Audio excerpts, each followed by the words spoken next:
Closing out the week on the Real Kyper and Bourne Show, Season 5. Nick Kypreos, Justin Bourne, Sammy McKee, Jake the Snake Schultz, Derek Brandeo. We're live on Sportsnet 360, Sportsnet 650 in Vancouver, Sportsnet 960 in Calgary, and streaming always on Sportsnet Plus. You get a chance to not catch us live. Find us on Spotify, Apple Podcasts, and YouTube. And give us a thumbs up. Remember those? Or 3. Let's go. This hour, Real Kyper and Bourne, brought to you by Bet365. In a few minutes, we'll welcome in Mike Rupp, NHL Network analyst, former NHLer, and a key get. Yes, we're pumped to have him today. I don't think we did. Maybe had him on all last year. No, you couldn't find him with a searchlight. I mean, listen, I think he does like a 6-hour show every day on NHL Network, so I think he's kind of a busy guy. Man is doing analysis. Yeah, so, but I mean, it's now looking forward to having him. No Doug this week, unfortunately. Doug was traveling.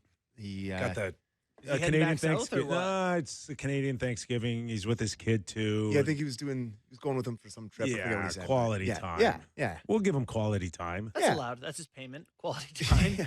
Yes. 14 games last night, though. Busy. A lot of hockey. A lot of channel surfing. Yeah. And did we learn anything shocking for anyone? Here, let's do this. Okay? Yeah. Every NFL season, the week 1 happens. Oh, yeah. And there's like the huge overreactions where it's like the big overreaction Monday. So it's overreaction Thursday or Friday, I guess today. What is the number one overreaction after one game played of the National Hockey? Okay, Justin Bourne first. Red Wings stink. They're brutal. Yeah. Steve Yzerman's in trouble. Yes, they're that bad. They're that bad. I went through this year and I wrote 2 sentences on every team in the NHL. And to write that, I had to look at all their rosters, read some other previews, get a sense where they're at. And I'm like, what is Detroit's plan? So if you've already eliminated Detroit, do we just give Pittsburgh a berth in the Stanley Cup final after 2-0 for the Pens? Don't let them get hot. No, right? No, because there's different. Are they good? Or is Pittsburgh better than we thought? No. Okay. But they're better than Detroit. They are better. Wow. Yes. Who's on the Red Wings? Raymond's is what? The 40th best forward in the league, maybe? Larkin. What's he? 50th best? I don't know. Who's on their team? They've been bad for 9 years. Mo is I do like Mo Seider. Yeah, okay. Great defenseman. Totally. Like Mo Seider, Big too. stud. Every team has one good player. Anyway, that's my week 1 overreaction. Okay, that's a good. Maybe a good overreaction. I mean, I'm looking at their forward core, and I don't know if it's that huge of an overreaction. But my biggest question is, they've missed playoffs 7 years in a row. Yeah. Shouldn't you have guys that are here now? The prospect guys, and I'm sure our boy Books, we got to get on here soon, would tell you that they do have one of the best young prospect pools in the league, and they drafted very well, much like Stevie Yzerman did with the Tampa Bay Lightning, right? Where like they set up with the point draft and guys that they brought up throughout that. It was all well with, but at some point you kind of got to flip it into those guys playing well, and like Raymond is part of that, I know, and so is Seider. Yeah. But outside of those two, it feels like it hasn't had a ton of countries, and Josh and Gibson look like. And I do think Montreal is a decent team. Yeah, sure. And Gibson, boy. Gibson looked good though. Looked amazing. So, 28 teams, 14 games last night. Yeah. We'll get into a few here, but tonight we have how many games? 0. Can somebody please explain to me how we go from 14 games to 0 on a Friday night? They really don't like Friday night games. Like you look at the schedule throughout the year, they just don't play on Fridays. Tuesday, Thursday, Saturday. Yeah. But why? 0. But why? I mean, 0 is wrong. That's like, it. We've got an Olympic year. We've crammed training camp. We've crammed in a few games here on back-to-backs for a lot of teams. Look at Calgary. Oh, my gosh. Then you Wolf starting both Dustin games. Wolf. Jesus. Like the need for Dustin Wolf to go back-to-back, and then tough night in Vancouver. But all right, so and then like we're backing off a Friday night. Like, why not schedule 6 or 8 games? Like, who Totally. spread it out? I don't know. I don't understand the aversion. But tomorrow, I think this is why. I think they want to set up these odd special days. Tomorrow, every single team in the NHL plays 16 games. and 10 straight hours of hockey, I think, from whatever. And what do they call it? The frozen frenzy? Is that what? Oh, is that what we're doing? Is that what? Is that? I know there's 16 Is it every games. 15 minutes again? They went. Let's check. 16 games tomorrow. Are they all spread out with sporadic Actually, starts? atrocious. Oh no! 1:30, 4 p.m., and then 7, 7, 7, 7, Okay. 7, 7, 7, 7. Wow. Okay, so it's not for anything special. Wow. What are we doing? What are we doing? Anyway. Well, then get out. It's a Goofy. dumb league. I don't get it. I don't get it either. Like, there's got to be some explanation. for the first week of your season, where like you've had this great momentum to start your season, all the teams are playing, and then have it started Tuesday night. 3 days later, your league has started, and you have no games. This is very weird. Very weird scheduling. 2 games in the afternoon and then 11 starting at 7 p.m. basically. Anyway. So yeah. Let's go back to last night though. Okay, let's stay with Calgary and Vancouver. Yep. Calgary put a heck of an effort in Edmonton. I know it probably was a big ask to find a way to stay in a hockey game 24 hours later. Yep. But Vancouver looked pretty solid, and Demko looked very solid. Yeah, if Demko's really good, and you know who really impressed me, and it's not just because he scored twice, that Hedl. He's big and he moves well and he can make plays. The big thing with him has always been health, right? Yeah.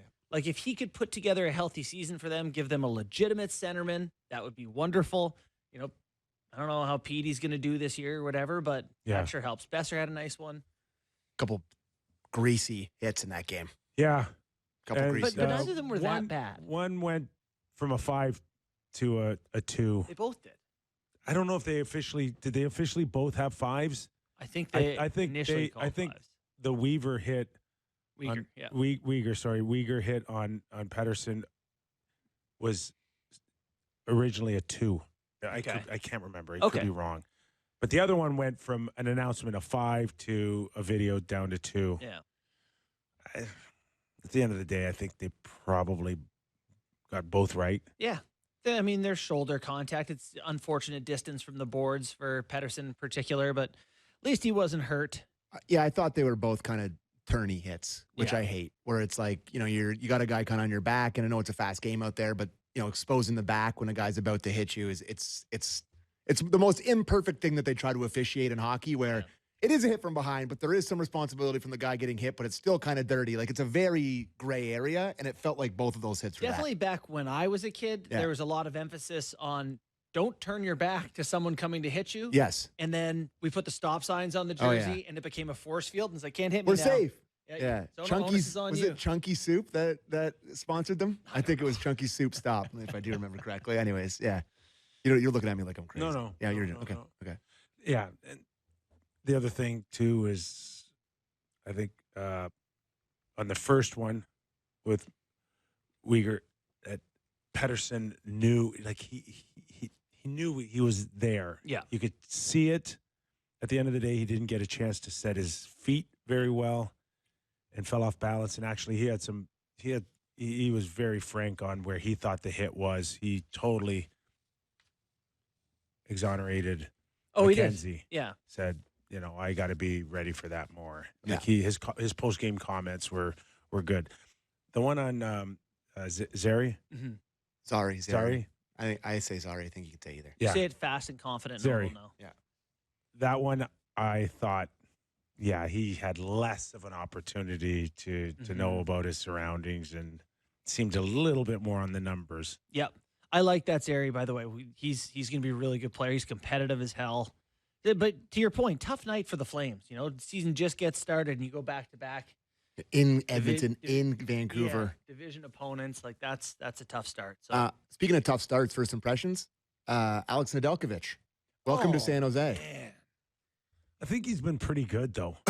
There's the first game of the year. It was the first game he played for them. No, I know, but I think he's had a good camp, and I think he's had a good he won the starting. He started the home opener. I'm sure he's pretty good. He had some momentum coming in. Is that right? He did, but here's the problem for goalies is, like, we only remember the bad ones, not necessarily all the good ones. Was there more or less momentum from his camp than there was on the puck that Jack Eichel flipped from center ice that went into the net to tie the game with 2 minutes left? Golly. Puck just kept going in the net. It was. In OT, he was out at the blue line. Oof. It had that feeling of the Edmonton Oilers game with Patrick Stefan. Yeah. Oh, did it ever? Am I remembering his name correct? Yes. Where San Jose had the ability to put the puck in the net, not once but twice last night, and end it, and they missed it. And although the circumstances were a little different, where in Edmonton years ago, it was straight down the but it was a clean goal. Yeah. Right? I think the Stars won that game in the end, though, by the way. Did they? I think they did. I think they won in a shootout. Anyways. Okay, I can't remember. Yeah. But this one was like a gift. It wasn't like it was earned off of just one great play or one great finish. It was just like the gift. Yeah, they handed the game. That's tough, too, for a team like San Jose that's trying to build some good vibes and momentum. I watched the last 2 periods of that game. They looked in the game. They're flying around. They got speed. That Celebrini looks breathtaking. Will Smith's awesome. So, that's tough. It's funny to me that Askarov can't get more involved. Like, he was a huge name, right? Like, that was the next one for goalie prospects. Yeah, he was rated really high. What did he end up going? Top 10? I don't know where he got picked. Oh, yeah. I can tell you very quickly here. Quickly before we drafted first round, 11th overall by Nashville. So, not top 10, top 11. Yeah. Big commitment. That Patrick Stefan thing you reminded me, one of the great calls of all time by Peter Loubardias. Yes. And he's coming into ice, and he blew it. Yeah. I think the top of his lungs. I have some It's one of the greatest calls. For the miss. The puck hops at the, but he's hot dogging it. Shoot it in the net. I don't know. Shoot it in the net. He's just trying to steer it in the way Willie's empty netter was last night. You know, you're just a Patrick Stefan zag. Love it. He's just skating it into the net. Next time we get a goalie on, our show, we got to ask him just in terms of just the mindset for a goalie after you've given up that goal. How do you really recover from it? Because I can tell you, as a player on a bench, you don't get to recover it in my mind and many of our teammates' mind when a goal like that went in. No, what do you mean? You can play well for the next week or 2 weeks, but that thing will remain with me and us for a long time. It's the most unjust position in sports. You can't get over. It's not easy. It's not an easy goal to let in and get over with some of your teammates. It's not. And you know what's backwards about that is you can play badly as a player. Like a good example is I didn't think Max Domi was awesome in playoffs for the Leafs for a while. And then he shot one in the net in overtime. And everyone was like, this guy is a playoff performer. And this guy. Not only that, set up Max Pacioretty for the biggest goal of that series in front of the net where he comes out, pass it to him, shoots it in. That's a big play. A couple moments. But generally, I didn't find him effective. So, it's the opposite of goalies, where it's like you can have one good moment as a player and people go, not bad. As a goalie, you have such one a great bad moment and everything's like, don't care what else you did. That's such a great point. And who's the pitcher for the Phillies last night? Oh, my God. You think that's going to stick with him for a little while? Oh, my God. I can't watch it. I can't baseball. Throw out of anything but a set. Go to first. There's 2 outs, brother. He's a professional baseball pitcher, and he threw the ball like he did it for the first time in his life. He looked like an actor in a real scene playing a pitcher. It was like a shot. He was trying to shot put it. I honestly... I just put myself in the shoes of every Phillies fan, and I can't even watch it. Jeez. I can't even watch it. It's sickening. Yeah, it's sickening. Yeah, that is. A good thing about Philly, though, they're super forgiving. They'll forgive. Yeah, they won't forget that. They'll forget that quickly. All right, yeah. we Send got him to Miami. Mike Rupp, NHL Network analyst, one of the hardest working guys in sports. Rupper, you worked so hard that we gave you last year off. What's up, boys? How are you? How are we? We're I'm good. I'm good. I'm happy the season's up and running. Yes. Exciting time right now. Talking a little baseball. We got the Jays, something to follow there, and football season, of course, the NHL. So it's a good time to be alive. It is. We were just talking about goalies and how it can make a team feel, especially the guys on the bench when you let a bad one in. The Delvich last night lets in that soft one from Eichel from 1,000 feet away. And just how, in your experience, like I can't even recall too many goals like that over my career of 12 years, a goalie letting something like that in. But what are your thoughts over your career if you saw that? Well, I heard you talk about you're never going to let them live it down. You're going to let a little bit of time pass. Maybe not today. You know what? Maybe not today. It's not letting them live it down. It's there's just a built up trust that you work weeks and months and maybe even years over between, your forwards and your D and your goalie. And then if a couple of those kind of go in, it plants the seed of doubt. Yeah. Yeah. It's such a fluky. I mean, just that play in general, just the fact that they had those opportunities to put it in at the other end first, and so yeah, you get some.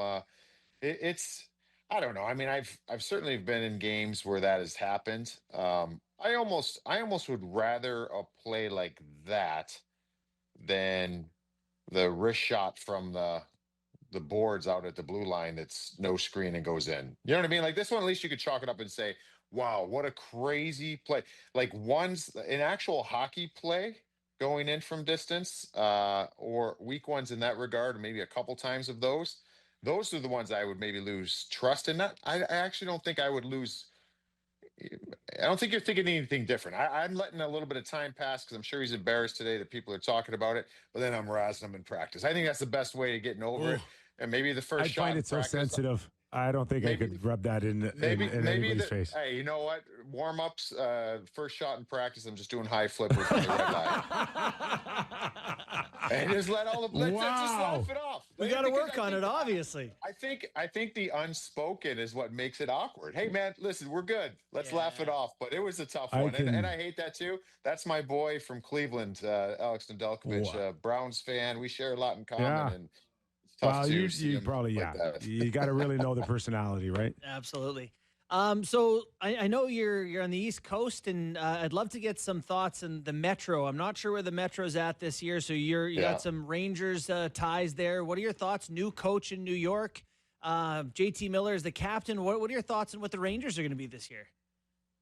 Yeah, I mean, I think they'll certainly be better, but I feel like that's an easy answer because I think things were really not great last year. So it's going to take a minute. It's going to take a minute. It's Mike Sullivan is a details-oriented coach, and I feel like the way he coaches, we're not just looking for that new coach bump that we see maybe in the middle of a season. It's different. I almost find that I was thinking about this the other day because we have a few new coaches or new to their teams, and we always speak on the new coach bump in the middle of the season when a coach gets fired, and there always is this kind of initial springboard for a hockey club. And I feel like that happens because the guys are in season, their legs are there, the timing's there. Like even if you're not playing well, at least you're feeling the game. I feel like the start of season, there's no new coach bump. Mm-hmm. It's because you're trying to be, not only are you learning the new systems and everywhere you're supposed to be and what you're supposed to do on the ice, you're also trying to feel good. And me, I know as a player, it took me a couple of weeks to really feel like I was in a groove coming out of training camp. So, I don't know. The Rangers are going to take a little bit of time. I still not convinced with their back end, the way it's built, but we'll see what they do with that. But as far as JT Miller, the captaincy there, I think that was the absolute right move. I'm excited to see some guys on that team bounce back this year because they have really good hockey players that had all collectively off years last year. And that's a recipe for no success. Just speaking about JT Miller's captaincy, clearly you like it. I'm just wondering around JT Miller now when you think about the Ranger room, if in fact that JT on occasion can get too emotional. Is there anyone else in that room that can go up and help JT or at least maybe settle him down, or is that guy not really there? I'd have to assume that's Vinny Trocheck because of their relationship. And, those guys grew up playing youth hockey, in Pittsburgh, Yep. and another Ohio boy, JT Miller, born East Palestine, Ohio, which is right outside Youngstown. And there wasn't a ton of hockey there, so he played in Pittsburgh with Vinny, and they're really tight. So I think Vinny Trocheck would be that guy that can. I don't know the whole dynamic of the relationship, but hey, bud, like you and me, look at me. Like now is not the time, or this time. I'm sure that those things are in check there.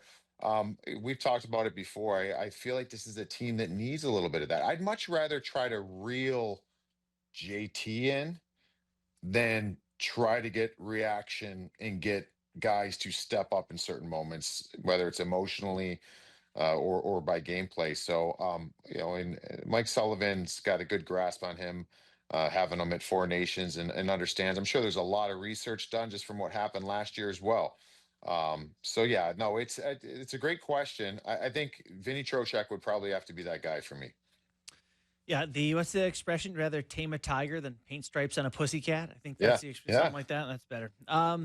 So looking around some of the teams this year and expectations, there's a couple teams that I feel like got written off going into this year. Pittsburgh's going to stink. Mm-hmm. Boston's not even trying to win. Pittsburgh's 2-0. I know, and Boston's to get rid of too. Sullivan. That's my question to Rupp. Just needed Sullivan out of the room. What are we dealing with here? These two teams, are they maybe not bad? So yeah, I mean, it's great starts. I'm never going to poo-poo that. I mean, you want to win hockey games. That's the goal every single night when you go out, and those teams are right now. I still think that the beginning of the seasons every year, they're fun storylines. I'm not saying these are fun. I'm saying individual storylines. Like Justin Brazeau. I mean, you got him 3 goals. He looks awesome with Gino. He might have an incredible season, but 20 games in, we start to learn things about players individually and teams, I feel like. So these are things like Gino. Evgeny Malkin looks awesome right now. Mm-hmm. He looks awesome every year at the start of the year because he's healthy. I think that's the biggest thing. He's fresh and his legs are going good. So I think between the two teams, the team actually I've been impressed with maybe a little bit more because I think Pittsburgh has that.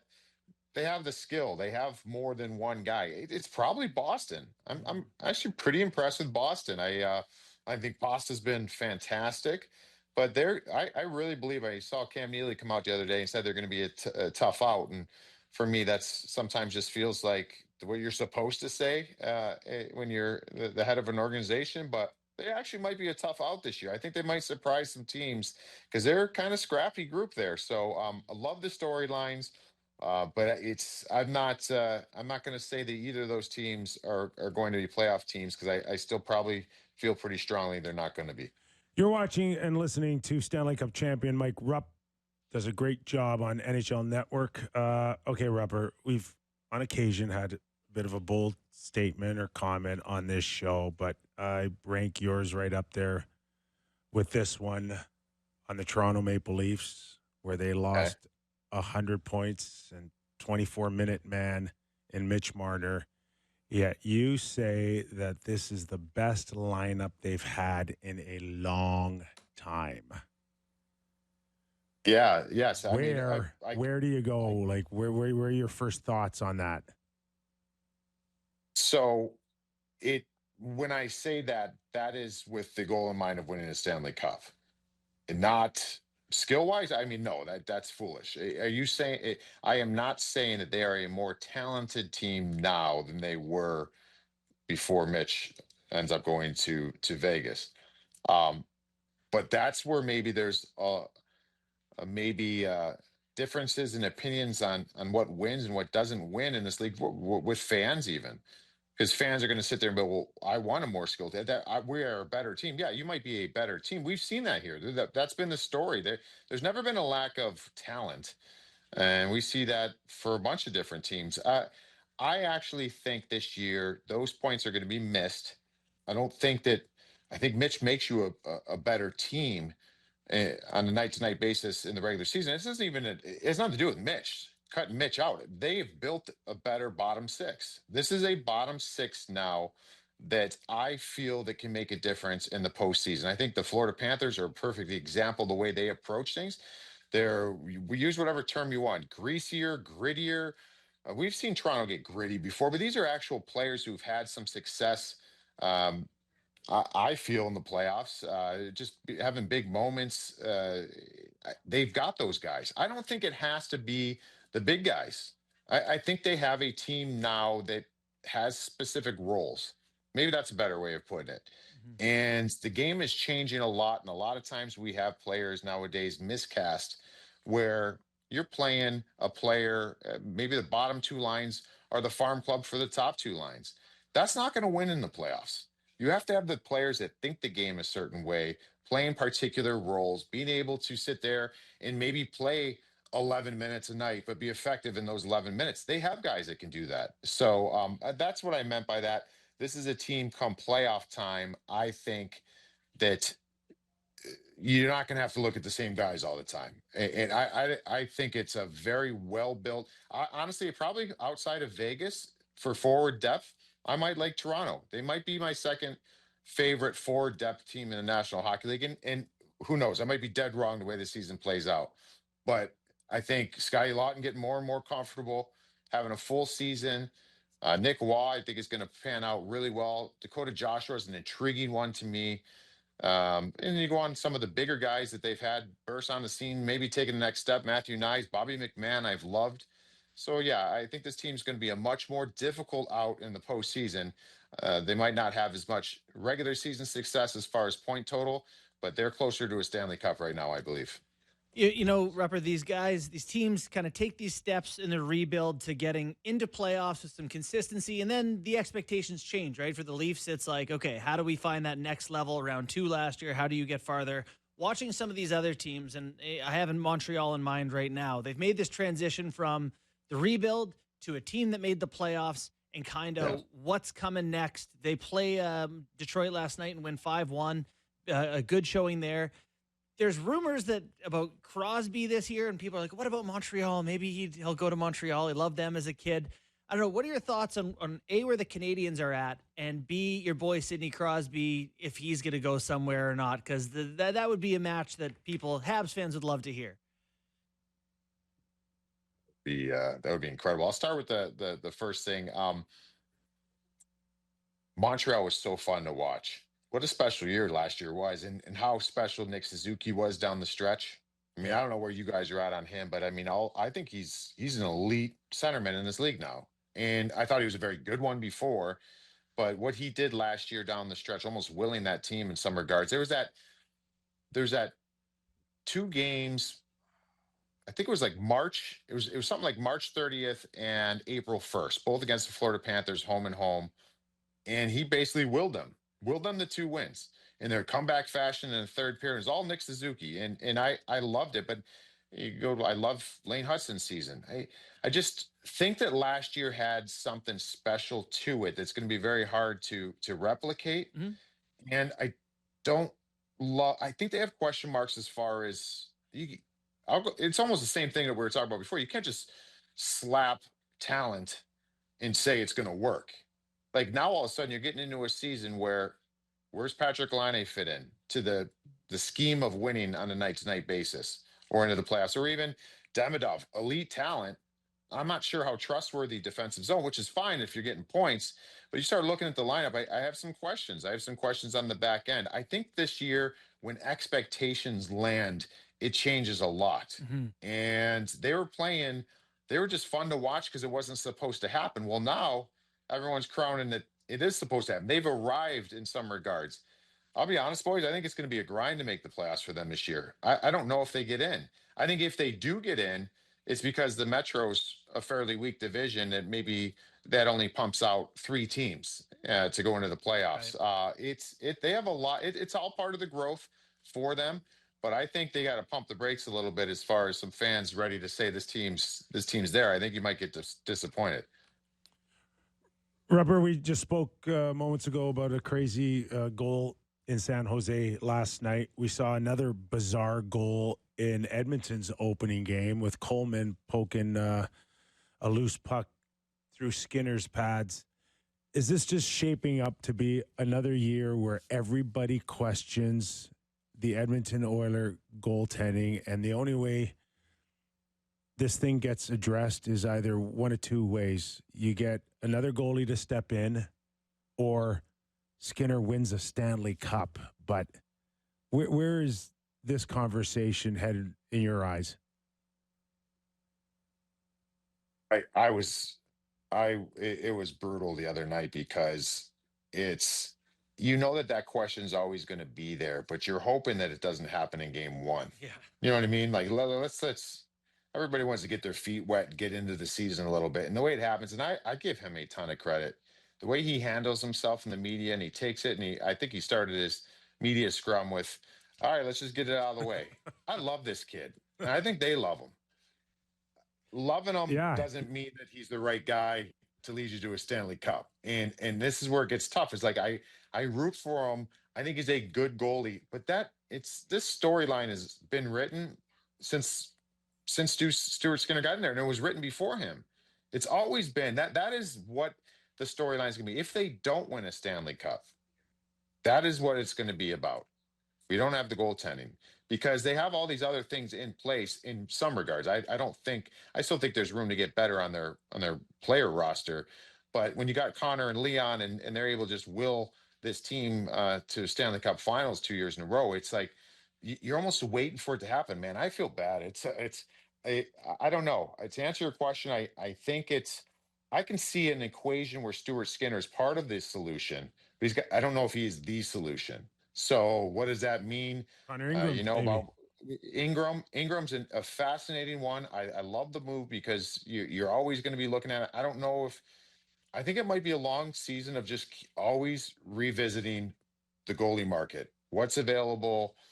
What situations are presenting itself in different markets. It's unfortunately going to be following this team because a lot of people think and look at it, you get one game away from winning a Stanley Cup 2 years ago, and to being that close last year, there's always a what if. What if that was a strength of theirs? Mm-hmm. I don't know. I feel bad for the guy. He's got the great demeanor for it, but that is what is going to be the narrative, regardless if it's deserved or not.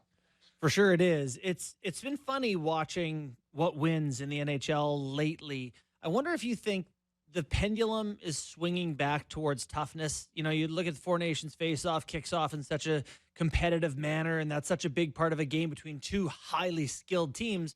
And then you see the Florida Panthers kind of brutalize people on their way to getting to beat Skinner and the Oilers a couple times. Do you think there's a little bit of a swing back towards, this is still a game where intimidation matters, toughness matters, or do you think it's just going to always progress more towards the speed and skill side? Yeah, I mean, it's not. I don't think it's never going to go back to where it once was, which I don't want it to. But I think what we're seeing the last few seasons is it's very prevalent still. It matters. When you get 18 skaters on a night-to-night basis, all playing the same way, whether they're tough or not, and they've got each other's backs and playing a particular way, kind of starting things and running their mouths and doing things. It matters. I think that's what makes that Florida Panther team so difficult. I think teams are starting to react to it. Now, I'll say this, that the Florida Panthers has been one of the most, I've enjoyed watching them more than any team I've seen probably since I've started playing in the NHL too, just as far as the way that they all have this belief and play a particular way. And what I meant by that before is not all the guys are tough. I mean, you've seen some of these guys play in other markets in their career, and I wouldn't say they're tough, but together they're kind of fierce, man. They're not like one tough. Gadjevich is like the one guy on their team who can drop the gloves at any given moment. They don't really have other guys, but they're all willing to do it. They're all willing to do certain things. And I wonder this in the preseason when we started seeing that riff-raff with Tampa. When are teams going to have enough of it? You know what I mean? Like, that's my question. It's like Marchand is putting out those things in the postseason with the Stanley Cup, and he's got that, what did he have, that logo or whatever on his shirt that said Oilers stink and whatever. I mean, hey, you earned it. I love them. I love that team. But like at some point, you got to start letting them know you're not going to stand for that. And it's not in the playoffs. You can't all of a sudden just like, oh, today we're going to play tough again. No, that's who they are. They wake up looking for ways to piss you off every day, 365 days a year, not just today in game one of the Stanley Cup playoffs. That's their nature. That's who they are.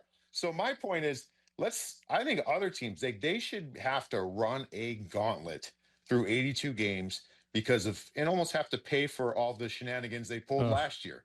Until that's done, no, they're still going to win. Oh, no. No one's going to touch them. So, yeah, it does matter because they're the only team that's doing those things. It's a better league, more interesting league with the Florida Panthers in it right now. Yes, 100%. Awesome stuff, Rupper. Really appreciate you taking some time for us.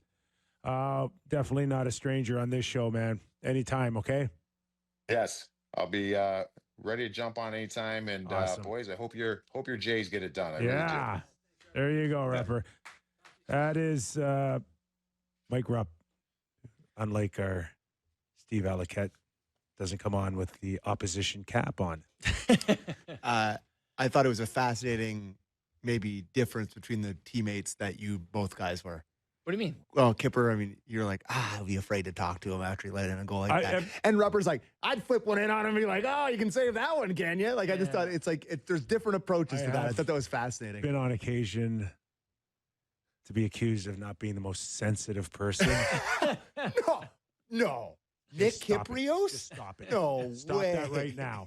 But I wouldn't dare go up to a goalie within 24 hours and go and joke around over it. Yeah, I think it totally is goalie status dependent. Like, if your goalie is Lundqvist, later in his career, you could rib him about it. He's not going to lose his job or his paycheck, or he's fine. You can give him a hard time. I can't see Connor McDavid, having fun with Skinner at this point. No, because it's like, that could have ended my career here. Like that could have been maybe not so funny. So I think it's situation dependent. All right, just a reminder, this Friday we're going to do texts, right? Yes. So we're going to do them some here. We're also going to do some in the Leafs Hour coming up. We'll do lots of texts as we do on Fridays. We got to get the Leafs line fired back up soon, too. So maybe once the Jays are done, or maybe we'll get some crossover calls. I'm not sure how many people are calling in about the Leafs right now, but we'll try to do some Leafs line. But text in 59590, and we'll do some text after the break. Talk about a couple of the other games, too, as well. So, 59590. Text. Yeah, let's have it. All right, quick break here. Yes, sir. Catch your breath, everybody. More Real Kyper and Bourne after these words. Welcome back to the program. Nick Kyper, Justin Bourne, Sammy McKee. All right, where do you want to go? Well, let's just quick shout out to Kyle Connor, signs his contract, shoots 3 in the net last night. That's got to feel good. A lot of toques on the ice, I noticed. Ran out of time. Yeah, it's already minus 40 in Winnipeg. Yeah. So.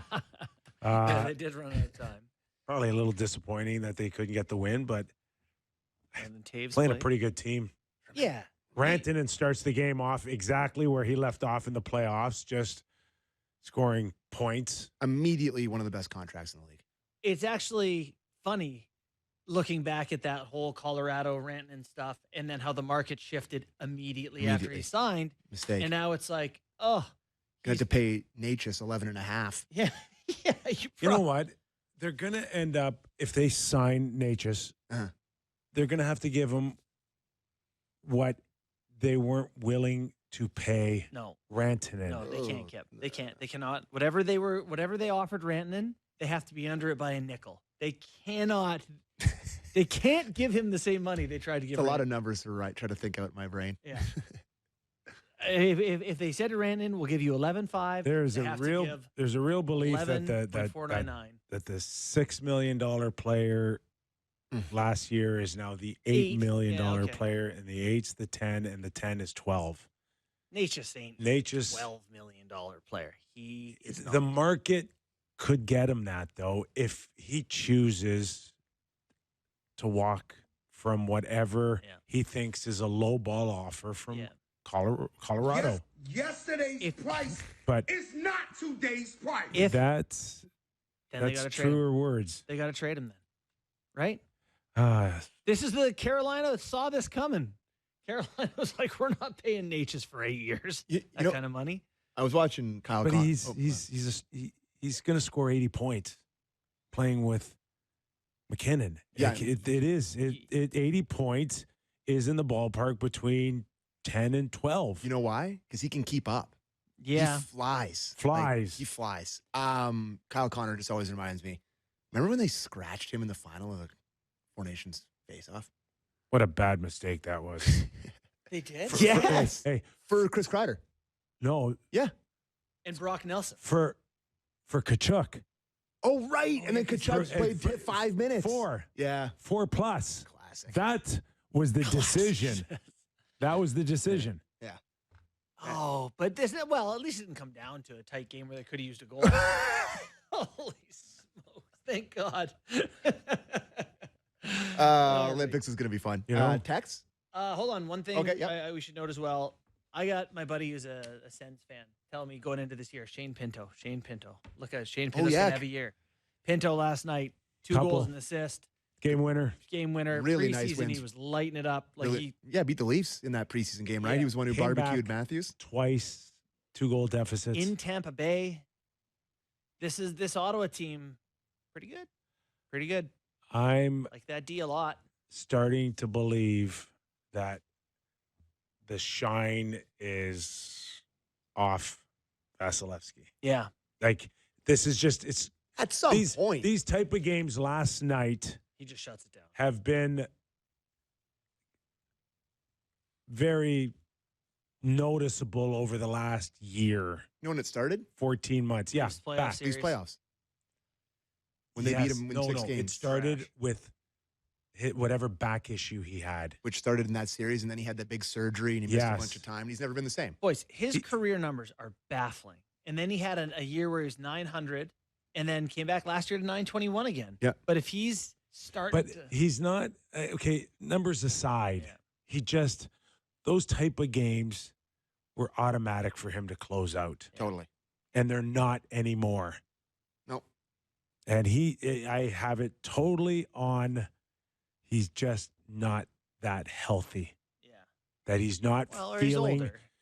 I know, but they try to protect him during training camp this year. He's only 31. Never mind. No, but he's only 31. He's 31, but he might have the body of a 37 or 38-year-old. He's played 10,000 games in his career somehow. Yeah. Oh, I know. And Like, he's, that whole Gumby style, stretchy. There's one guy that could claim wear and tear on a 31-year-old body. Yeah. It's him. Yeah, totally. And all those years where he didn't want to take a day off, where he played, all those where he wouldn't even look at Cooper and Cooper didn't want to pull him out.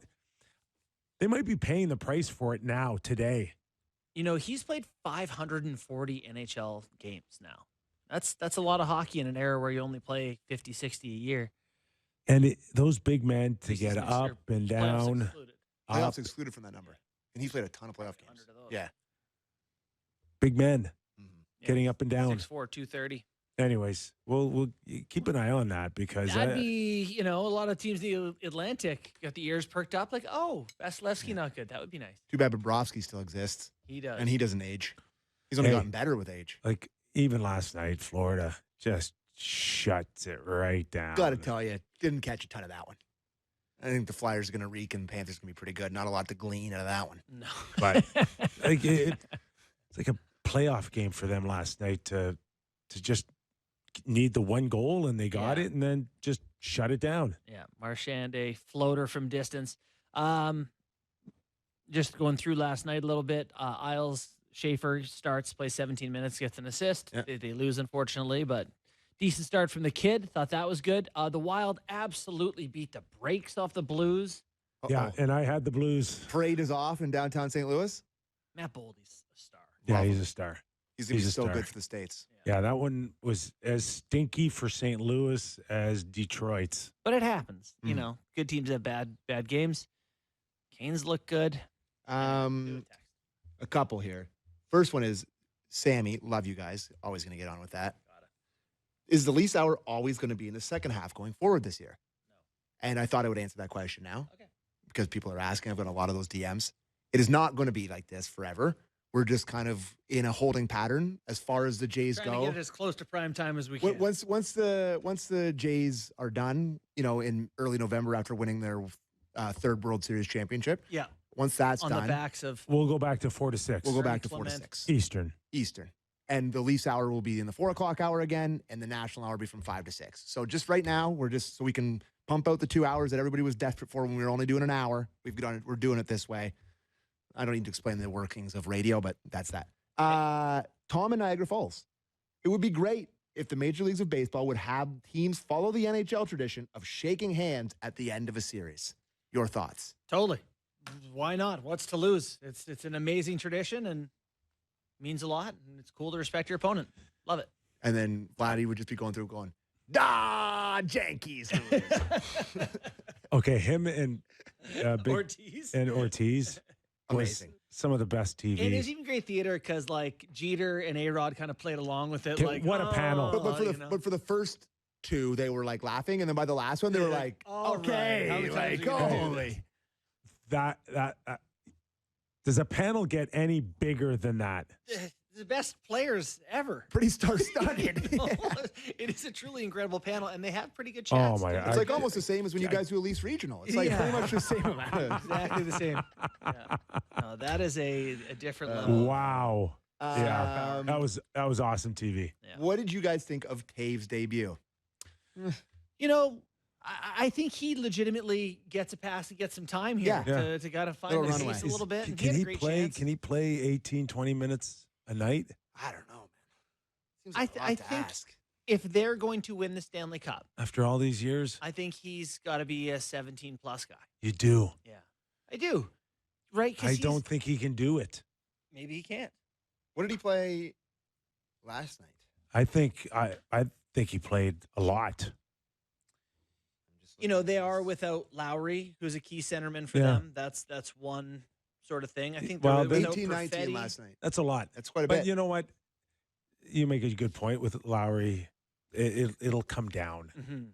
They don't want him to play 18, 20 a night. I I'm can sure they assure don't. you. No. At his age and the fact that he's been off all this time, that's not the wish list to start game one and game He's two. just like such an intangibles guy. They asked him after the game, like about how it felt to get back in it, and he goes, you know, it's fun to feel good and play well, and I've got to do those things. Is there anything He's out the most there on? serious guy Is there ever. anything out there on Carter Hart at all? I haven't heard anything. Yeah, And Vegas? that's fascinating. We haven't heard Yeah. anything there. October 10th. No, Do you think teams didn't coming. want to look? I hear it's see who's coming. The first to do Really? it? Yeah. Oh, really? Like how? What's the time frame? Any idea? Or Well, this weekend I think or I think this month? officially they can't do anything to the mid-October. Well, I think they could have. I think they can announce it, can't- but they yeah, can't. they can't officially Well, sign it you until got to the be 15th. careful with that because there's going to be backlash for sure. Totally. It's just a matter of how much and how quickly do you want it and how quickly do you think it can kind of just disappear. Well, I mean, they Like in Carolina, it That's what I was cost gonna say. McLeod a spot, Yep. the backlash. Yep. And now he's in Russia. Yeah, he went to KHL. Vegas is known as Sin City. Yeah. Yeah. Like that, if you can't like minimal hockey coverage compared to bigger Yeah, Canadian yeah. markets and But a I could- appetite for you maybe know, some mistakes, Vegas, they'll be okay. Vegas, they've got 3 out of 4 points. They've given up some goals. They're the backup there, that Schmid. You had a few good moments last night. Made a couple They're big not going saves. to try to win the Stanley No, Cup I with know. Schmid. I know. Okay. Schmid. I don't know. You look pretty good. Made a couple good saves, I thought. What kind of contract would you give him? Carter Hart? Yeah. 1 Wouldn't play for year. my team. 1 year. No, he'll get 2 years. Oh.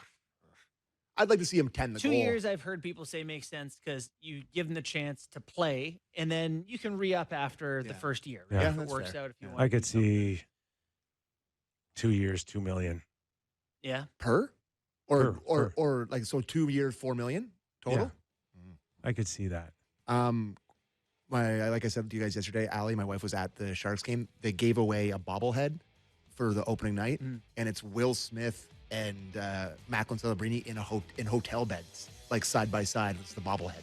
But why? Because there's a picture of them in a hotel, and they made it like the thing. Hey, And teams are getting too weird with their she bobblehead got game. it. She's bringing it. So I'll bring it in and show everybody. Can't Show wait. and tell.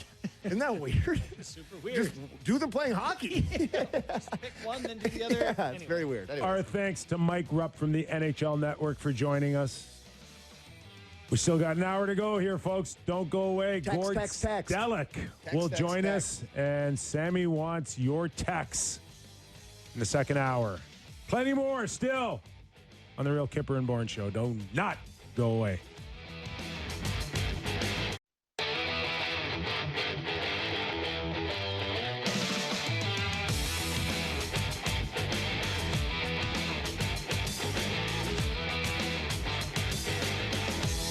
It's the Leaf Hour edition on the Real Kyper and Bourne Show. Nick Kyprios, Justin Bourne, Sammy McKee, Derek Brandeo, Jake the Snake Schultz. We're live on Sportsnet 360, Sportsnet 590, The Fan in Toronto, and streaming always on Sportsnet Plus. If you can't catch us live, there's always Spotify, Apple Podcasts, and YouTube. This hour of Real Kyper and Bourne brought to you by Bet365. In a few minutes, someone familiar to the Real Kyper and Bourne Show for many, many years, our very own Gord Stellick, former Toronto Maple Leaf general manager, and now analyst for Sportsnet 590 The Fan. Awesome. Yeah. I was listening to Berube's thing this morning. Like he did our Kyper's Clippers. Have you got a few for us? Not good. No. Like I really, I don't know. He gave us the goods the other day. He was pretty good. I thought he was fine. I thought he was okay. He warmed up. Slow start, warmed up. I played with him many, many moons ago over a short period of time when we were prospects in Hershey, Flyers organization. I mean, I don't know the man well today like I did back then, but I did get a sense that he's not overly thrilled up until this point with where the team is at. Really? That's just the vibe that I got. Okay. You know, I had someone else tell me that they got that same vibe. And the other thing that kind of makes me think that's true is their eagerness to add guys, right? Claiming Sammy Blais when you have Pezzetta, Robertson, Cowan, Yarncroc, and Kampf not in the lineup, that's when they claimed him.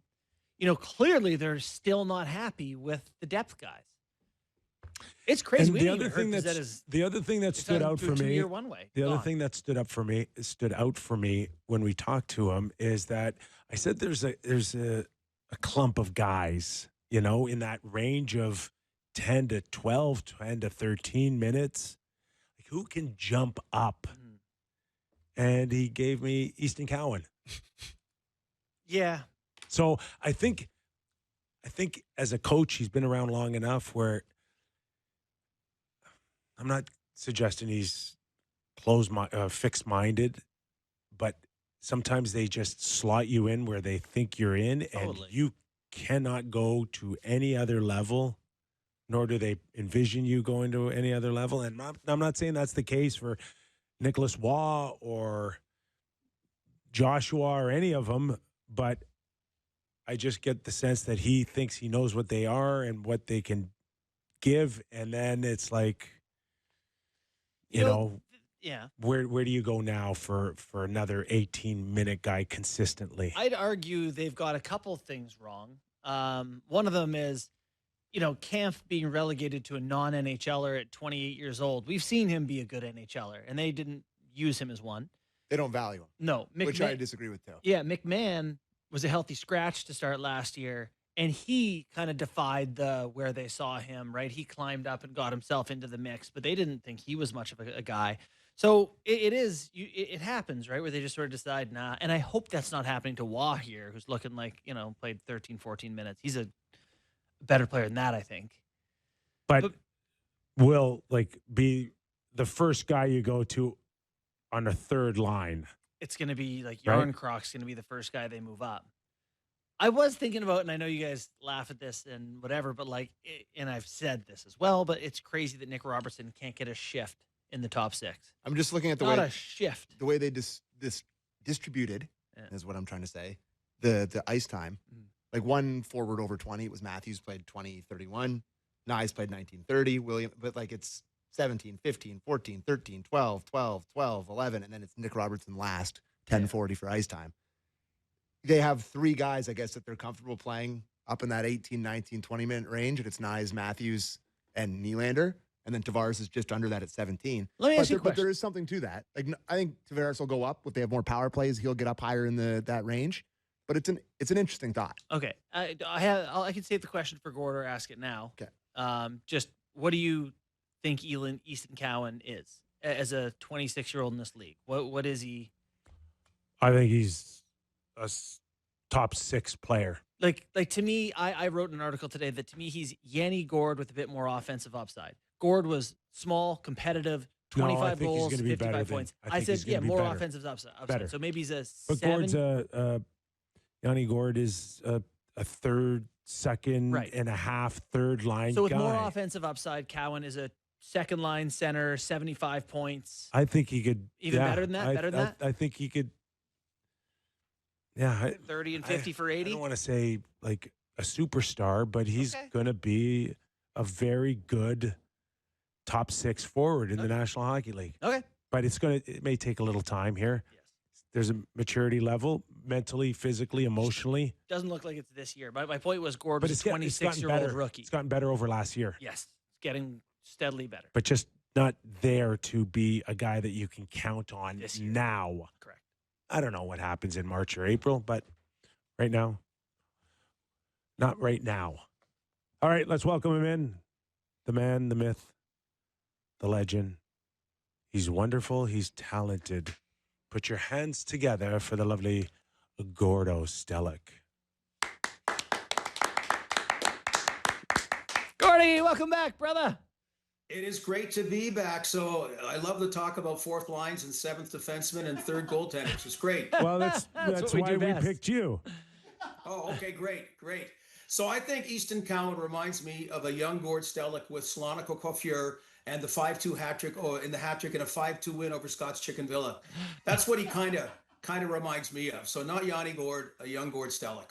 Okay, so a lot of talk the other day when we had Craig Berube on was the fact that he lost Scott Laughton, and then all the lines went into the bingo bango ball kind of, bingo thing where you just start picking out lines. Were you surprised that it had that type of domino effect? And to Craig's credit here, he didn't say it was I just needed to change a few things up, and parts of it had nothing to do with Scott Laughton.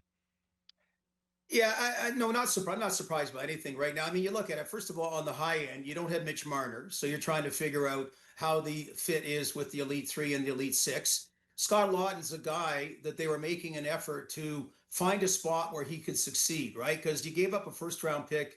It never quite meshed for him. They believe in him. I still believe in him. So when you do lose those players, and I also think he just wants to, I don't say experiment, but the whole thing is about trying. Remember last year they were talking about Nylander being center at this point, that it never really happened. So I think though you want to try out different options. So at this time of the year, I'm not really surprised. So what do you think of how they filled in the new look roster this year? Do you see this as a team that's better or worse? We had Rupp on earlier. He thought they were more suited to playoffs, but maybe not as regular season friendly. Where do you have them?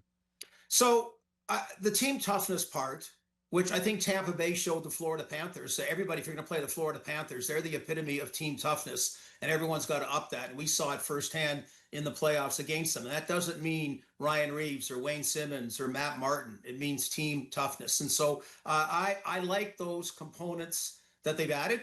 So there's the sum will never be better than the individual Mitch Marner, but they had to try something different. So I like that component. I think, one game, again, it's only one game, and it was really one play. But the fact that Morgan Riley was jumping up, the way he played, I mean, to me, that's the biggest question about the existing group. As far as the complementary group goes, I like what they've done. I mentioned to the guys the other day that I thought it was a quiet night for Austin Matthews. Do you think that there's going to be a little bit of an adjustment here moving forward until that right side of his gets settled in? We saw Max Domi for the most part during training camp. Michelli steps in there 24 hours before game one. He didn't have a scoring chance until the empty netter here. Or do you anticipate, big weekend coming up for 34?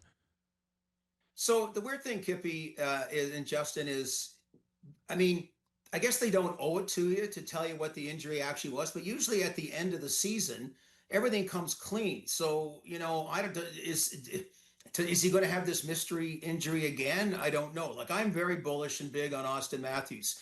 And yeah, we kind of expect him to be a dom. We're not going to have as many of those fun games anymore. We're not going to have those games walking it back from Scotiabank Arena. Wow, 6-2, razzle-dazzle. The Harlem Globetrotters beat the Washington Generals, because it's going to come down to Austin Matthews, Mitch Marner, who's no longer here. But that group needs to have a Vladdy Guerrero type playoff performance. Okay, that's really so. If Austin Matthews scores 15 goals and plays like Vladdy has so far in the playoffs, I'd be happy. But I think the going for 70 and all those things, that was fun. But it's the other components need to come together. I got to believe he's healthy. It was a quiet night, to your point. It wasn't like a kick-ass season for him last year. So I'm going to sit back and try to see what gives. Okay, if he gets 15, they ain't getting in the playoffs. You know that, right? 15, and then he's hurt for 60 games. Okay, I don't know. Whatever. No, I'm not calling for that. Okay, yeah, if they get 15 goals, good point, Kippy. We didn't do very good in math, but that would be a basic question that would have got us 51 at George Vanier. So, a lot of people are kind of holding their breath waiting to see what this team is. Do you think there needs to be a trade still, like that top six? We're talking about, can Cowan become a guy this year that plays real minutes for this team, or is there still a shoe that needs to drop for them to be a real contender? Oh, and by the way, to answer the Easton Cowan question, Justin, I'm really big on him. That whole World Junior team got the crap kicked out of them after the juniors. Like, it really did. They really unfairly got maligned, about, can these guys play or not? So I've been big on him, and I'm going back being big on him. So, so the other part, what was your question again? I was talking about Easton Cowan. Do they need to make a trade for the top six? Do they need to add something, or are they good enough? Could Cowan be that guy? Can they be good enough internally? In my defense, Justin, I just had my last rabies vaccine last Saturday after the infamous raccoon bite that I had about a month ago. You had a raccoon bite? What? Honest to God, yes, I got bit by a raccoon. No How way. the hell did that happen? Well, it kind of goosed me in the back, on the leg. So I went to North York General at 3:30 in the morning, and they called Toronto Public Health. And it's kind of like Elaine about being sponge-worthy. There's not a lot of this vaccine to go around. So anyway, I had to take about 5 shots. And it's crazy now. Like, I don't sit on a fence anymore. I leap over them. My neighbor caught me in their garbage bin. There's been a lot of side effects. But I have been the only guy on your show ever who just completed 5 rabies vaccines. So there. Change your moisturizer. Our very own Trash Panda. This is amazing. So the trade. Okay, the trade. Okay, again, Nick Foligno, Ryan O'Reilly. No. But it's different if Brad Marchand's available or Seth Jones or something like that. Yeah. You want to get guys with term. So even though Fraser Minton looks like he's playing well, could play well with Boston. At least Carlo had term, McCabe had term, Lawton had term. So I'm more of that, not the hired gun thing. But yes, you have a little bit more flexibility. Not the kind of money people think, but without Mitch Marner's contract. So I think Connor McDavid said that to the Edmonton Oilers. Like, everybody's looking that if you can do what Florida did last year, like real trades, not cosmetic ones at the trade deadline, that you want to be in that big poker table. You're watching and listening to Gord Stellick, who's foaming at the mouth as we speak. Hot heavy on the Toronto Maple Leafs. A good sign, I guess. Wednesday is Stolarz has kind of picked up where he left off in terms of a consistent look of making some key saves at the right time for this hockey club. Outside of what it means moving forward with no Joseph Woll, but your overall assessment of where we thought the Leafs goaltending was prior to the season starting and where it is today. First of all, how about Brad Treliving, John Tavares, Matthew Nyes, Anthony Stolarz, those contracts? And how about Anthony Stolarz saying the grass isn't greener on the other side? He kind of did a Connor McDavid. And Kippy, what I like, and Justin, because you guys played the game, and I always, when I talk about goaltenders, I talk about their deportment. And that's where Freddie was very cool. I like Freddie being cool. Jack Campbell, you were cheering for, but it looked like he'd won a silent auction item every game to be goaltender for the Toronto Maple Leafs. Like, it was thrill of a lifetime. You know what I mean? Like, so, and they were the ups and downs and that. So I've liked Stolar's makeup, and I like the fact that he legitimately sees the brass ring as a real solid backup in Florida and then getting a crack as a number one. So obviously depth is still, you got to be deep in goal. I have no idea about the Joe Woll situation. I don't think you do. Maybe you do. I don't care about the situation. I more mean about his availability and timing to come back. But I'm really bullish on Anthony Stolarz. And if that tandem is in sync and back, like, we're going back to, God rest his soul, Bernie Perrant and Jacques Plante before you guys were born. But in the 1970s, about having like a real real elite goaltending tandem at the same time on the Toronto Maple Leafs. And I think goaltender for the Leafs, they have some advantage that this Leafs decor may not be offensively, I don't want to say gifted because there's some skill there, but they just don't play that way. But what a great solid decor in terms of veteran experience and shot blocking, whatever. It's a very playoff built decor, it feels like to me, Gord. Trying to remember how many years ago it was that I remember there was a play and there were two Leafs behind the opposing team's net, and they were Morgan Riley and Jake Gardiner. And they kind of looked at each other and said, what, aren't you back? Aren't you flying the plane? Isn't one of us supposed to be flying the plane? Right. You know? And so that kind of embodied the kind of support the goaltender was getting at the other end. So the kind of things, and they did it against Ottawa last year, and they did it for the first part against Florida. Like they played their best style of playoff hockey. Well, they got deeper in 23 years than they ever have. But I mean, because of those two games in particular, we kind of forget about that. But part of it, Justin, was that style and paying attention to it and committing to it. And I like that Craig Berube just says, you're not going to say a lot of things except there's a few non-negotiables, okay? And non-negotiable means non-negotiable. And the team knows there's a few non-negotiables. Otherwise, you can freelance, trying to allow skilled players, be skilled players, whatever it may be. But there are some non-negotiables in the Craig Berube team style. Gord, only a couple of games into a long season, or, if you don't get off to a great start, the season could shorten up real quick here. But just quickly, in terms of what you've seen so far, Florida, no Barkov, no Tkachuk, and they seem to kind of pick up where they left off last year playing this stingy game. Tampa Bay, we all had, is still a very dangerous team, but somehow, some way, blowing leads like they did last night makes them a little bit more vulnerable. How do you see the Atlantic shaping up with the Leafs and being in a position once again to sit at top after 82 games are closed out? Yeah, and how about Boston kind of giving early signs that they're not going away? And man, Detroit and Buffalo, you want to the definition of sad starts by teams that didn't need sad starts.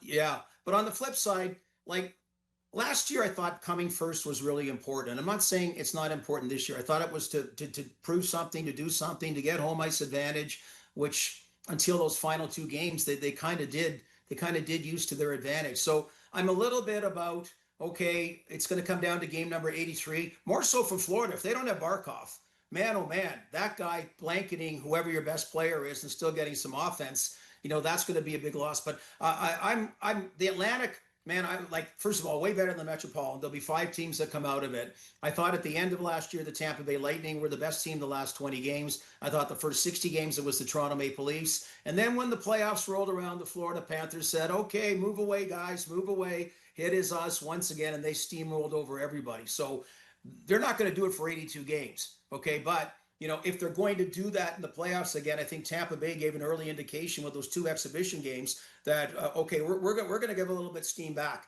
And I think Toronto also knows that and what have you. But I just think I don't think coming first has to be the utmost priority for the Maple Leafs, but I see all those teams in it. And if one of them to fall, like heaven forbid the Leafs or like Tampa Bay, like out of the playoffs, that's something I wouldn't expect, but you never know. There's going to be 1 or 2 huge disappointments somewhere.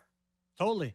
I'm trying to think of things for the Leafs where, they've been so good on the power play for so many years. And I'm just, what they need to do to get to that level they had last year. And one of them is that power play was so good. Mitch Marner ran it from the top.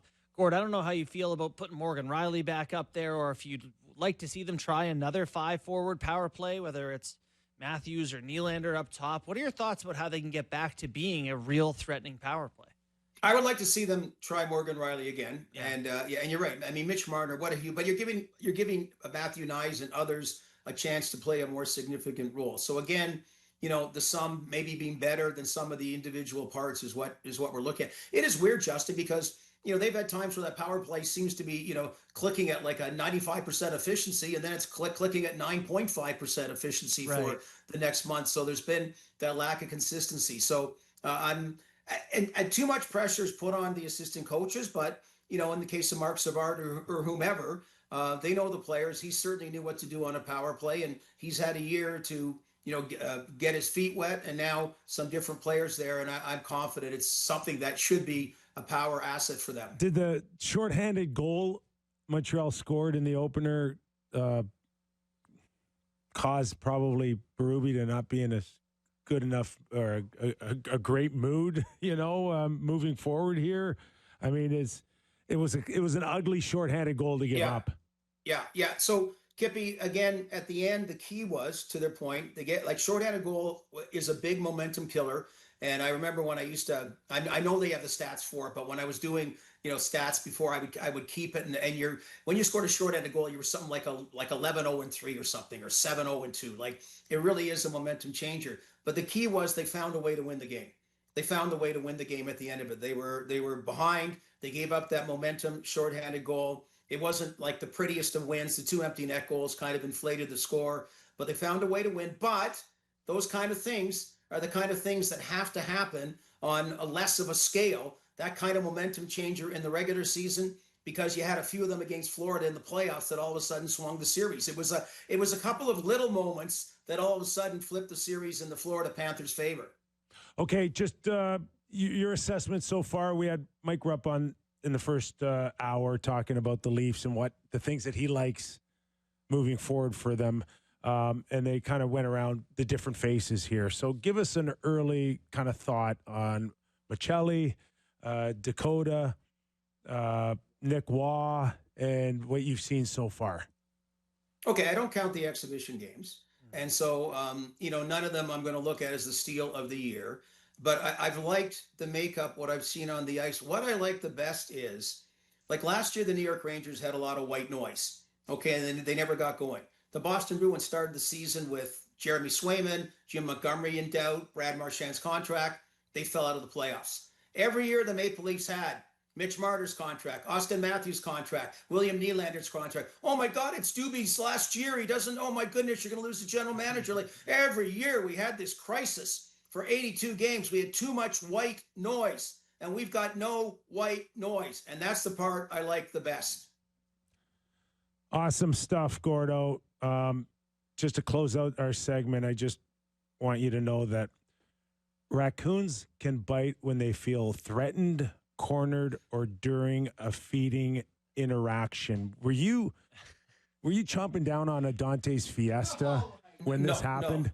No, that Dante. Boy, how much? I don't even know if Dante's Fiesta is still going. We've given them so much commercial time.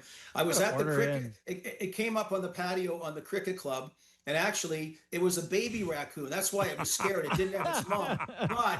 But the kind of attitude, obviously, by scaring him, is what the Toronto Maple Leaf players could take as incentive, that they should play this season the way I faced down that raccoon on that warm summer evening and endured 5 doses of rabies vaccine.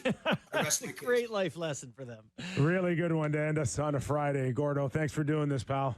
Hey, guys, take care. Looking forward to it. Go Jays as well. I'm loving the baseball fever. Oh, yeah. Yes, thanks, Gordo. Baby. Appreciate it. He is Gord Stellick.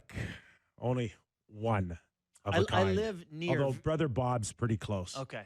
I live very near a Zante, a Greek restaurant, which is excellent. So there's 2 things out of that interview that I loved. I mean, first of all, raccoon bite is one of the wildest things. Well, we're never letting that go. That is brought up for the rest of his time on this show that we are talking about that 100%. Yeah. I mean, you guys deal with raccoons, obviously? I got videos of me. They're holding my hockey stick while I'm trying to push them off my garbage cans. They're all over my yard. I had an interaction where I went to open up my garbage can to throw in a thing, and it was in there, and then I had to tip it over and have it run out there. It could have easily got. They're massive. They are the biggest. But they're huge here. So cute. And some of them are vicious. Yeah. You don't want to see them in the daytime, that's for sure. They're not doing great in the daytime. Gord got bit by a baby, though. I mean, if the one in my backyard bit me, I would perish because it would eat me alive. It's so big.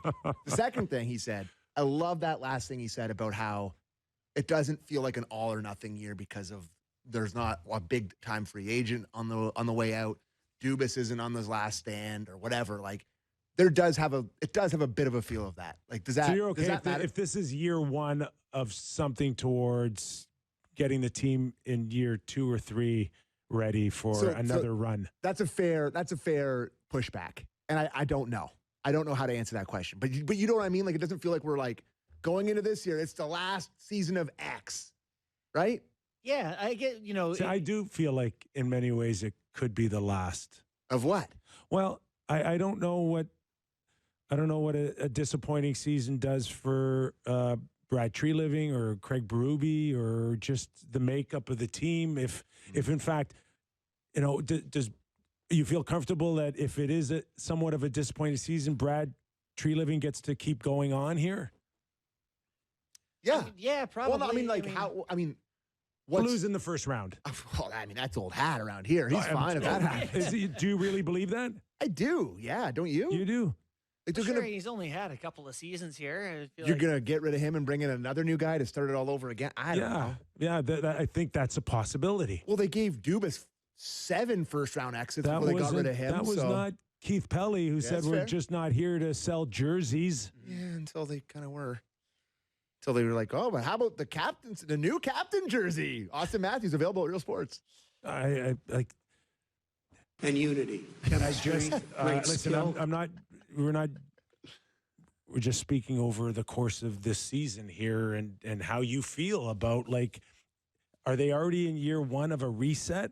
And you might be right. I think they are. You could be right that this could feel like the first year of a reset, and maybe Brad gets the next 2 years.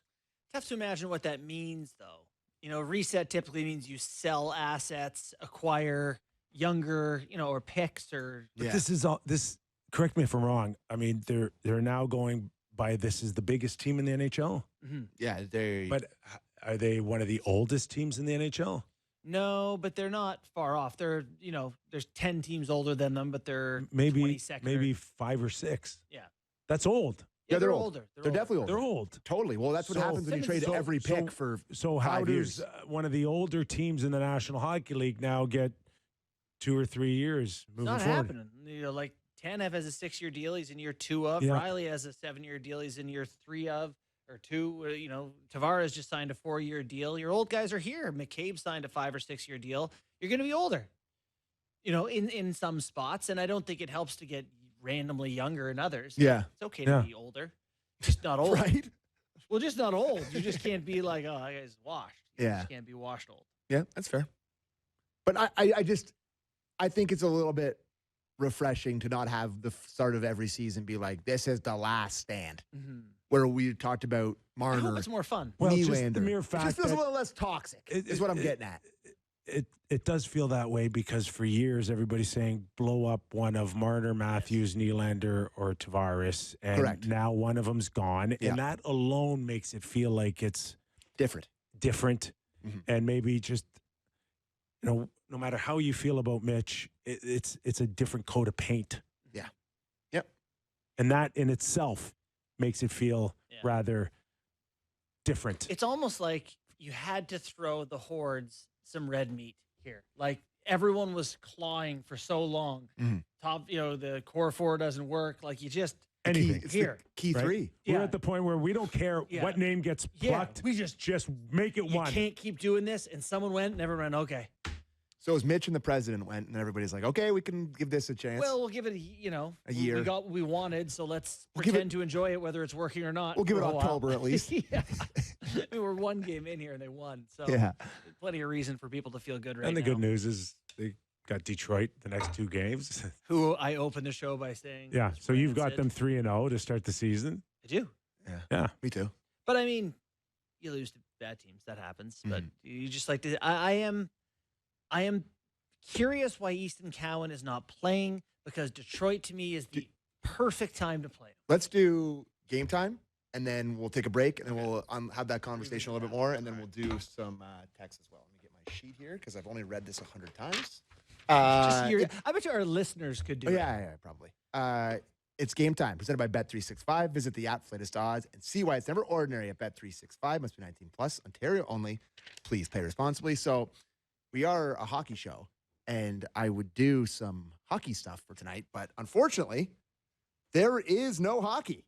So, of course, I have to look at my true passion right now, the Major Leagues of Baseball.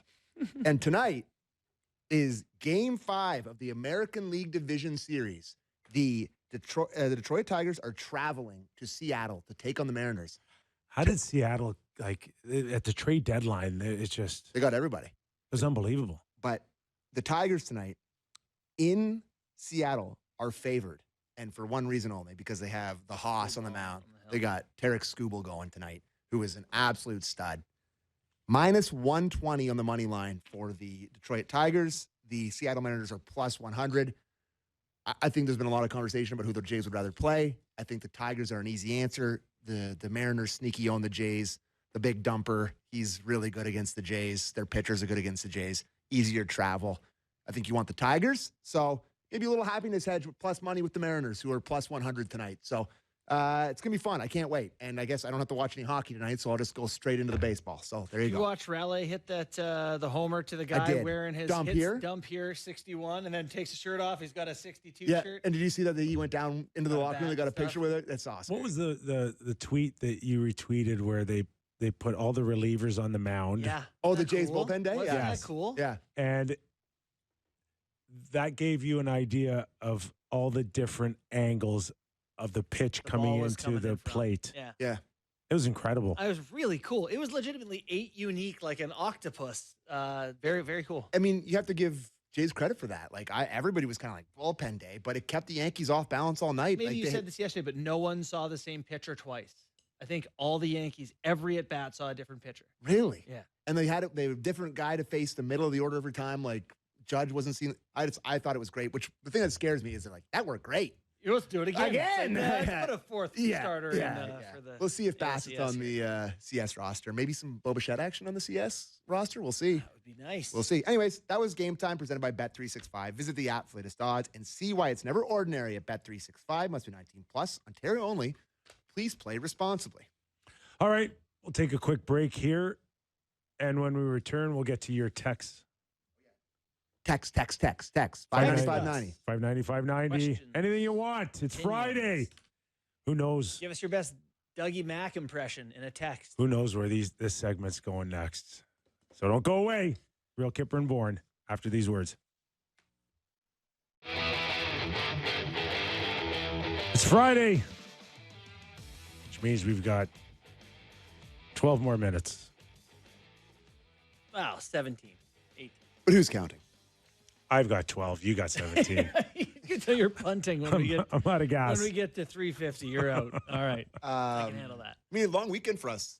Thanksgiving Monday. We do have Monday off. There'll be no show on here. Baseball related. Baseball related as well. If you're looking for Leafs content, me and Bunkus will be doing Leafs talk after the 4 o'clock puck drop. The 4 o'clock puck yes, Leafs? For Leafs. And then Monday, 4 o'clock. Monday, yeah. Very strange. Kind of into it. But you know what sucks? The ALCS game 2 is at either 4:38 or 5:05. Come on. Yeah. What are the odds of that? So they're both going to, the downtown core, again, is going to be unbelievable. Home game both home games. Oh, yeah. Nightmare. Wow. Yeah. So it's, I wouldn't drive downtown on Monday afternoon. But yeah, so if we won't be on Monday, and then we'll be back Tuesday, break everything down. Lots to talk about Monday, boy. Holy smoke. Or Tuesday, sorry. I wonder, like, if the Leafs wanted a 4 p.m., the league wanted a 4 p.m. I think it's the first Amazon game too. I think it's an Amazon game. Is, yeah, but it's a holiday, right? So like it's like they put lots of games on holidays. Yeah, I like States. the idea of like you're all sitting around after Thanksgiving dinner. 1 o'clock. No, 1 o'clock would have been better. I agree. I'm looking when the Jays first pitch flies. I'd really wish it was at 1. Yeah. But anyways, so yeah. Did you guys want to talk about Count a little bit? Hold on. We just had a talk off air about Matthews and what he needs to be this year for the Leafs to have any chance. Was that one of your questions? Somebody texted in and said he was literally a hologram last game, which I thought was funny. Well, I said I didn't say that. No, I he said he was texter quiet. did. Yeah, he was quiet. He was just quiet. Yeah. Yeah, but I think it's important that we kind of put that out there. Like I thought he skated well in first game. You didn't think he was good, which is listen, fine. I'm past arguing. Skating well, shooting well. Just past that. Like he needs to be a threat. Well, out no, there. but it's he needs to look like he can be a threat, and But if he can't, again, I can't recall like 0 scoring chances for the big guy. yeah, That's all. no, not very often. That's for sure. The thing though that the point that was made off the air that I wanted to bring on the air was just if he's last year's Austin Matthews and he's what you think he looked like in game 1, they got no shot this year. They're in big trouble. Yeah, like in terms of winning the cup or whatever. Like they're not. He needs to be better Matthews. I mean, depends if he's missing time and he's scoring 30. the Leafs are legitimately have a chance of missing the playoffs, I think. Yeah. Is that fair? Misses time and only gets 30. They're a wild card. Yeah. Yeah, not enough offense in the lineup. I don't know if he needs to score 50, but he's got to be sniffing it. He's got to be around. He's got 45 to me is a solid year. And what's funny about when you get 40, 45 goals, that means there's a bunch of other chances that didn't go in. Like you're around it more. So here's to hope. Cowan, yes. So the coach talked about him today. So I mean, I looked at the lineup today. He is skating as an extra again with Sammy Blais, and that was today at practice. So I mean, that's not written in stone, but he's not taking a regular shift on one of the lines at practice. Crazy. And so the coach has asked multiple questions about him. Derek, I think I put the clip in there. Yeah, I did. Could you play the first one, please? How close is Cowan to playing, number 2? Well, he's close, and he's got a great attitude. He works hard. He had a good practice today. That's decisions that we have to discuss and make. And right now, we'll see what happens tomorrow. Okay, and then there was a follow-up asked about Cowan, and could clip 3, please, Derek. I love Cowan, and we all do. And he's going to be a good Leaf. I'll tell you that. He's going to be a good hockey player, and he is a good hockey player. But the team's the most important thing, and we got to make decisions, and they don't always please everybody. I am unpleased. Displeased? That's the word. I love that player. I love the guy. Was that Braden Shen? He was talking. No, it was Shen. Shen, you're right. You hear that? Like the second clip, to me, seems a little bit short about it. I know he's just short in general, but this is exactly what I was talking about before the season. We haven't even played game 2 here yet, and there's multiple questions every scrum because we look for stuff to talk about every day. And you go, just like the reporters go down to practice and they're looking for things to ask about. It's just such an easy thing to be like, when's Cowan playing? When's Cowan playing? When's Cowan playing? Why isn't Cowan playing? That's not for today. That's not for today. It's just so much easier to just let him go feel it a little bit with the Marlies and then come back up in a bit. It just feels like such an unnecessary distraction right now for me. It's just shocking because he said, surprising, because on our show yesterday, he said, we need him playing. And play him. Detroit. Put him on the lines and play him. Oh, you're going to scratch Nick Robertson? Oh, he's never seen that before. I think for the next game. Yeah. I think right now, whether Craig Berube cannot get past game 2. That's all he's looking at. Well, he wants the best lineup. You know what? Coaches tend to be short-sighted too. Well, that's fine for the coach, but it isn't for the GM. I think you're just going to have this kid watch hockey all year because you're thinking about game 2? Maybe for the first week. But I think there's parts about the Leaf game right now Craig's not happy with. He wants the best lineup today to win. I don't blame Saturday. him. Okay, then why you just yelled at him? Well, I'm saying it's not good for the GM. I don't think he's worried about Brad Treliving. He's worried about 2 points and having the best guys out there. And if Cowan's not one of the best 12, what's he doing? Yarncroke's the perfect example. He thinks his best chance to win is put a guy in there that we all had on waivers, traded, done. Who I thought was sneaky great in the opener. It is their best chance to win when he's in. And now he's once again put himself in a pretty important player for the Toronto Maple Leafs. But you cannot develop Cowan and still think that this guy's an important player for you. There has to be some give. What do you mean you can't develop? You can't have Yarncroke and Cowan together in the lineup, according to him. Okay, that's a made-up thing from if then that's who? the case. Then who? No. Who's coming out? Cowan should come out, and he should play for the Toronto Marlies tonight, and he should have 19 minutes of ice time. Open? Tonight. Is it tonight or tomorrow? Yeah, I think okay, whether that happens in today or in a week, I don't think it's make or break his career. No, and that's fine. Just leave him out for another game. You just want him around rather than being with the team, starting with the Marlies. I'm not okay. I'm not okay a week and a half, and we're still talking about the same thing. Yeah. But I think we're okay for 5 days, 7 days isn't going to make or break whether or not he's playing for the Marlies or sitting in the stands. Okay. It's not. But then I think they should reveal some sort of plan. I thought you meant he should be in the lineup Saturday night. No. I just want him. He will. He will. One or the other. They're not gonna let him sit. Yeah. Okay. He is the only grade A prospect they have. I know, and you need to develop him. and he's not quite if ready. Only there was a league where you could play him in the same city where he could go and play 18 minutes a night against adults. Relax on the. We're in the make or break for Cowan to play a game in the next 48 hours. I don't want him to. I want him to play for the Marlies for the season and then come up at the end. That's the ideal. Let him get overripe. There's a very good chance that it could happen. There's a very good chance he can go down there, light it up in 2 months, be back up here by Christmas. Ideal scenario. Okay, you don't know. Totally. We don't know. And that's fine. And I'm okay with everything with Easton Cowan up until this point. Yeah. Okay. And I love him too. Cowan? Yeah. Love him. You can't trade him, by the way. You know? I know you guys are calling for a top 6 winger. He's the only guy everybody wants. Can't trade him. I mean, we could put a pin in that conversation. For the right price, I think you could. Everything's right. And you're one of our rebuild. Trade the top prospect. Let's do some texts. Which Jays player best resembles a hockey player's mentality? Ernie Clement.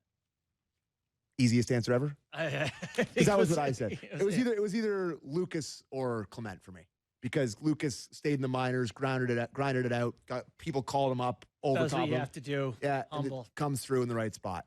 Those two are for me. Yeah, you need scrappiness, competitiveness. I actually liked that when Clement got hit in the shoulder, almost in the head the other day. He was not happy. I'm telling you right now, that's a regular season game. Bench is clear. Yeah. He's going out there, 100%. And you literally had like Guerrero being like, we don't need to change the momentum. No, We're up. This is not the time to grant the fight to the other team. Yeah. Are you effing kidding me is what he said. Yeah. He almost got hit in the head. What the F was that or something like that? You have an answer to that, or are you just going to keep looking? Clement. Kirky? I'll be totally honest. I don't care. I was reading something. I have no idea what you guys are talking about. Okay, that's fair. I just watched Jay's player best resembles a hockey player's mentality, was the question on the text line. Oh, okay. You said Barger? No. Yeah, Barger. Why? Because he looks like just built. He's built like a brick. You know what house? Okay, that's fair. I like that. All right. Jay from Mississauga. What's up, Jay? Is it fantasy for the Leafs to consider acquiring Adrian Kempe? It seems the Kings are changing direction with Kopitar retiring, and Kempe would be an amazing fit with the top 6. Your thoughts? I love him. Fantasy, though. Fantasy land. Just love him. Yeah. What's the scenario where the Kings, who are trying to be competitive in Kopitar's last year, I could see the Leafs signing him July. Signing him. July. But he's a UFA. They're not going to. I mean, if they stink, they'd trade him. 13 mil for Kempe. They're not trading him. There's first of all, it's Kenny Holland. Cowan in a second is must win mode. That's true. Good point. Kenny's 70 and still a GM in the league. He's not looking at a 5-year rebuild. Early returns, but with Fraser Minton playing well for Boston, how bad could the Carlo trade be for the Leafs? And that's from John and Guelph. You know, I know this sort of thing is coming. Carlo is great. How often you get a 29-year-old 6'5" right-handed D? I read in the Athletic you might win the Norris. He's a very good immediate defenseman that helped him on a cup run, and they have term with him. I just think Fraser Minton's gonna be the next captain of the Bruins. That could be a problem too, for sure. That's part of the risk. Just that's a problem that you don't have to worry about today. I mean, I worry about everything. By the way, if Minton's on the Leafs, he doesn't get on the ice in overtime. I don't think. How is he on the ice in OT? It's a good point. But I liked him. He's going to be a really good player. He's a smart player. Great hockey IQ. Yeah. I did like him a lot, like in moments with the Leafs last year. When you see it, you definitely see it. Just don't be Patrice Bergeron. Please, just please, God, don't be Patrice Bergeron. Can't watch him shut down. It can't be Tuukka Rask again. I can't have it. And the other kid there, the Russian kid there, Gurbankin. He's healthy. That one. Yeah, he's a work in progress for the Philadelphia Flyers, but he's got some upside in him. He does. I didn't think he skated well enough. No way. Yeah, I mean, but I'm not a scout. I don't compare kids at that age typically, but watching him skate, it's not pretty. But he's competitive and he's funny. JR in Mississauga. Hey, boys, why were the Leafs not in on Jack Roslovic instead of keeping Yarncroc on the team? Roslovic is a right shot and can also center. Could have been a good fit on the right side with Matthews and Nyes. I knew it was a numbers game, but 1.5, it seemed like very doable if they wanted to move off of Yarncroc. Expensive Jimmy Vesey going to help? I've never been blown away by Jack Roslovic. Career high 22 goals, I just think points. I think the Leafs have enough of those guys right now. I don't mean that to sound disrespectful. You're just to Roslovic, searching who's had for a spot. Career, and he's a good player, and he's talented. Yeah, I don't know if he'll ever be a legit top 6 player. No, it doesn't help what you're trying to do here. He's not tough. He's not. I don't know. It's how many goals did he have last year? 9 in 60 games. Roslovic did? Yeah, I thought he scored more than that. He's the type of guy that'll play. I thought he had 1 20-goal season. Yeah, 22 a few years ago. He'll play 4 games for the Oilers on the way to the final. Like in the playoffs? Yeah. 1.5 is not bad. This is a non-Leafs one, but an interesting one and one that I agree with. Hold on. Can I just say one more thing? Yes, please. 1.5 for Roslovic is the ultimate, like, where we've got room, whatever. Like, it should be 1.2 or 1.3. It's like we've got money, and you're just like not being careful with your money. It's payday. Like I said yesterday, it's like me at the J shop after a couple Cutwaters. Like, might as well give it to him. We got the money. Why not? Like if you're McDavid, you're like, yeah. Just a reminder, this hour, Real Kyper and Bourne, brought to you by Bet365. All right. Wayne from Milton. The group lobbying for an Atlanta hockey team. What are they seeing that we aren't regarding the viability of a successful franchise? Yeah. Great question. A new location that's never been discovered in Atlanta. I don't know. Population of greater Atlanta area is 6.5 million people, and that was many years ago. Someone's going to have some very deep pockets to go and pay what could be $2 billion for expansion, and then build a $2 billion stadium. Yeah. By all accounts, stable ownership and putting the rink in a better place is, the league wants to be in the big metropolis. I got an idea. This is a wild one, a place where it might work. Markham. Oh, man. I got this wild idea. Yeah. So might work there. So yesterday you showed me the story about the Zamboni driver in Detroit who's going to court right now. Did you do research on this? Because I did it. Yeah. This isn't AI? No. Okay. No, I think it's going to court. Okay. And listen, I mean, he claims to have had like a weak bladder. So, okay. You want to do some clarification for the story, Kyper? Go. Yeah. What is it? Me? Yeah, you showed it to me. Yeah, but I didn't. Yeah. Well, a Zamboni driver relieved himself in the Zamboni entrance. But it's going in the drain. But it's going to court. It's actually going to court. There's a jury of like 3 women and 2 men. A jury. Is that why there's all the signs have in you the ever done Zambonis jury that there's duty? ammonia in the area? Have you been called for a jury duty? I have been called for jury duty. I've never actually had to do it, but yeah. Have you done it? No. I've never been called. Like, give me a murder mystery. Give me espionage. No, I want the pee down the drain. Give me spying. Don't give me urination. My number one case would be that man has urinated in that drain for 35 years. Yeah, 100%. Oh, listen, we don't know that. It could be justified. He could have a weak bladder. You don't know. Yeah, listen, I wish we didn't bring that up. Do you know if they're live streaming this? Live stream? Is that what we're doing? You want answers? I think I'm entitled. You want answers? I want the truth. I don't know. No. We got raccoons and live streams today for you. Raccoon bite is an electric. It's next level. All right, boys. So we're coming back on Tuesday. Mm-hmm. That's right. No Monday show. No. Jay's series score on Tuesday when we come back. They'll have played once? Played twice. Played twice? Yeah. They're up 2 Cobb in Detroit. And the Leafs will win how many games against Detroit? Also. Split. Okay. You know what?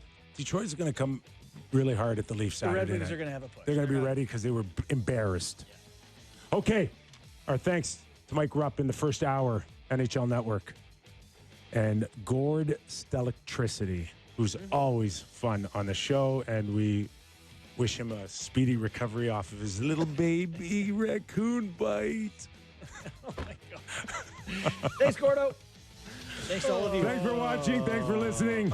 Have a great weekend. Happy Thanksgiving to all here in Canada.